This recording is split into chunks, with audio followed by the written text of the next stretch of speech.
Howdy there, lover. Amitabha Elliott. I would like to introduce you to a concept taught by the Buddha called Anatta. And if you're unfamiliar with this, I think this will be a very interesting little talk for you, and will possibly give you another way of looking at life.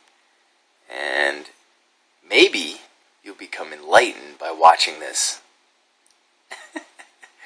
So, Anatta means not self or no ego, egolessness. And in our world, in our conditioning, we're taught that there's a soul, whether subtly or grossly. We're taught that there's a soul. The Christian belief is that there's a soul. And the New Age belief is that there's a soul also, that it evolves or something like that. And there could be twin flames, and that these souls come and meet up with each other. And there's contracts, there's soul maps and soul contracts and all this. But the teaching of Anatta, and more specifically the teachings of Dependent Origination, which I highly recommend you check out. I'll put some links below. There's a couple of really great videos on YouTube teaching Dependent Origination. I'm going to touch on it a little bit because I don't fully have it all memorized myself, but I'm just going to give you a basic overview of what it is. So, the understanding in Buddhism is when you, and this is not something you should just blindly believe, but you should test it out and see if it's true, and just see if it makes any sense. And don't just decide on it once. If you right now I don't believe this, then consider it in the future also. So the idea that there is no self and there is no ego, I'm going to tell you why. Everything in the phenomenal world, everything in the mental world is impermanent. It rises and passes. It arises and ceases. Begins and ends. And so all thoughts, you have a thought, and 2 seconds before that there was no thought. That thought wasn't there. There were maybe other thoughts, but this thought is here now. And then maybe 2 seconds or maybe quicker, it'll be gone. And the body is certainly changing all the time. It's definitely not permanent. It's ephemeral, it's transient, it is subject to change, it is born and dies, it grows and decays, and so the body is impermanent. The body will not be here.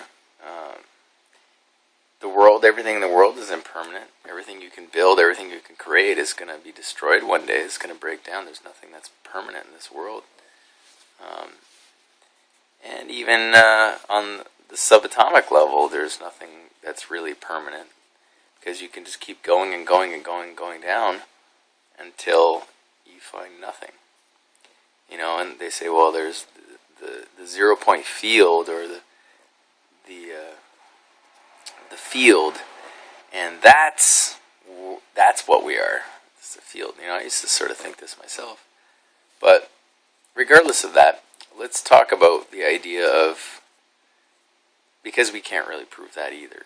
Because what happens is the scientists get bigger microscopes and telescopes and things, and they look further out into space and further down into the subatomic level, and they find more and more things.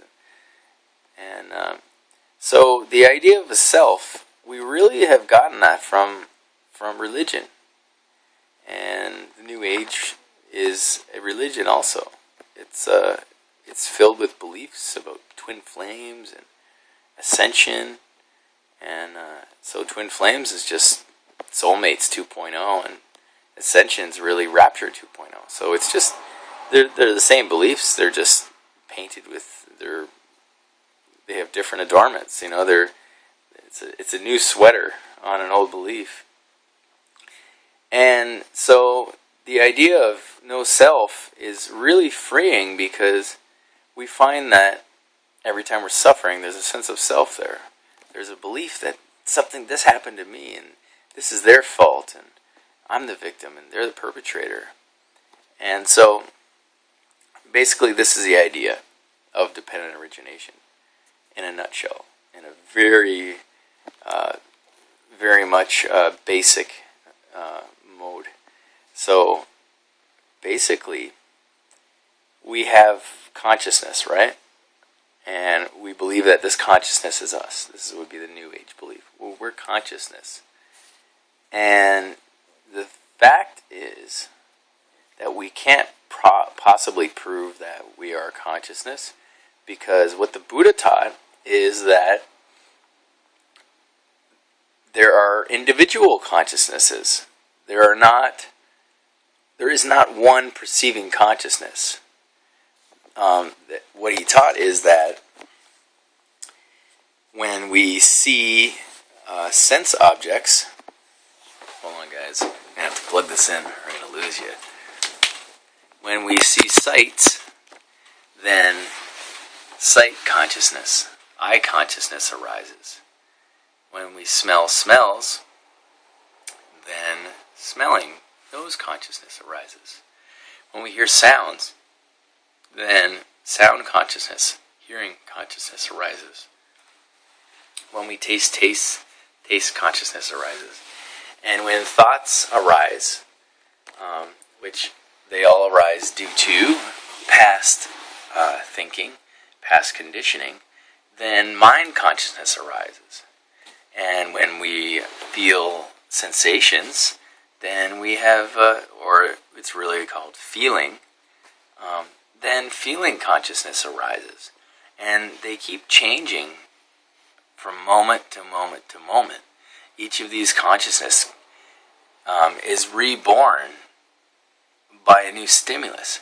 But there is no consciousness without the actual stimulus. And so we cannot say for sure that there is some I that's perceiving, but that there is stimulus that is creating consciousness. And it's when we can see this, when we guard the six sense doors, that we can become free from suffering. Because suffering arises when we personalize these consciousnesses and say it's an I, it's a me, and I am worth defending, and I have value, and they have no value, and they're wrong, and I'm right, or I'm wrong, and they're right. And we get hooked into victim and perpetrator mode. And there's someone right and wrong, and that's duality. So really, we can be free from all suffering if we guard the six sense doors, the nose consciousness, we guard the eye consciousness, we guard the taste consciousness and touch consciousness.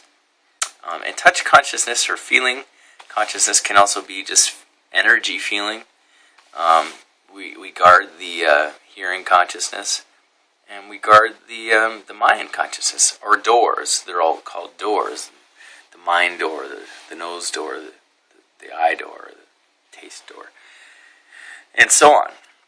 And so what we do is we use mindfulness. We pay attention to what's happening in the present moment without attaching belief and meaning, and without having aversion or craving for what is, or delusion and ignorance towards what is.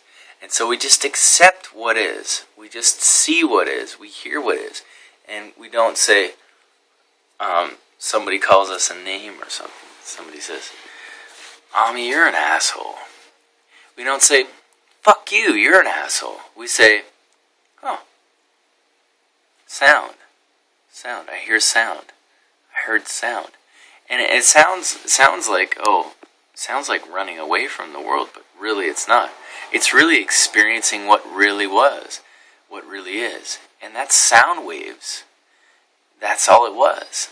And because of our past conditioning, because of our past beliefs, we just say, oh, these sounds equal this. And these sounds equal that I should create anger, and I should react. And the word reaction means to act again. To act in the same way as before. So really want to do is have peace, and we want to stop all reaction, and we want to be present and happy.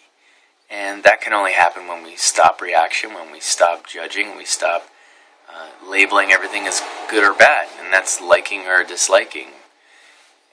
So really, the suffering arises from the liking and disliking. And then we create the habitual tendency or habitual pattern, and the habitual reacting out, acting out again. And then we get stuck, and we keep creating this false self, this false idea, this false belief in an I, when really there was just I consciousness. There was just light.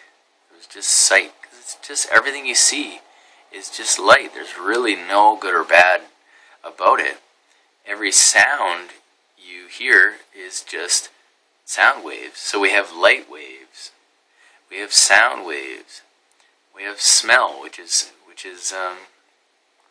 different biochemical components, and being transmitted in our brain to electricity and electrons and information, and then we interpret it based on our past to be good or bad, when really it's just biochemical components. So there's really no bad smells, even though they might turn our stomach or something, or we might go, oh, that's a beautiful smell. And it's okay, on the unenlightened level to enjoy smells and tastes and touch. The problem is when we want them again and again and again, and we get addicted to them. And it's possible to enjoy the present moment, enjoy what's happening, and let it go immediately. And if a memory arises from it, then we can just say, thinking. That's the mind door. The mind is reacting and recreating to try to continue this false self. And because this idea of an ego, of that there is this ego and there's a soul and there's an ego, is really just heaven and hell, or Jesus and Satan, or God and Satan. It's duality manifest in beliefs. And if we had grown up and been taught what dependent origination is, and that origination is dependent upon a source. So if there's a sight, then sight consciousness arises. And it's all of these combined that we create a self out of. But if you break it down, there really is no self. There's just individual consciousness based on and originated from something that it was dependent upon. Because if you took away what that consciousness was dependent on, if you took away the sight, then you wouldn't have that consciousness. So, like a blind person doesn't have sight consciousness.